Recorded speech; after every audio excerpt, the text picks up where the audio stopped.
என்ன கருப்புங்கிறத சொல்றாரு. அல்லொக்கும் நிறத்தினாள் அப்படிங்கிற. இந்த ராத்திரி 12 மணிக்கு மேல வெளியில வந்தோம்னா ஒரு இருட்டு இருக்குமா, அந்த இருட்டும் தாடகையோட நிறமும் ஒன்னா இருக்கும். அப்படி இருந்தாலும் பார்க்கவே பயங்கரமா இருந்தாலும் அந்த கருப்பு பயங்கர கருப்பா இருந்தாலும்.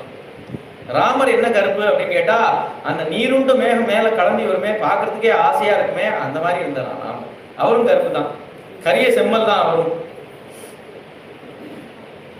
பொதுவா ராமர் காப்பாத்துறதுக்குன்னு நிறைய வழி வச்சிருக்காரு. ஒவ்வொரு வழியா முயற்சி பண்ணி பார்ப்பார். ஒரு வழி முயற்சி பண்ணி செல்லல அப்படின்னா தான் அடுத்த வழிக்கு போவார். பொதுவா அவளே ராமநாமம்னு ஒண்ணு காதுல விழுந்துட்டாலே அவ கரையேறிடுவா.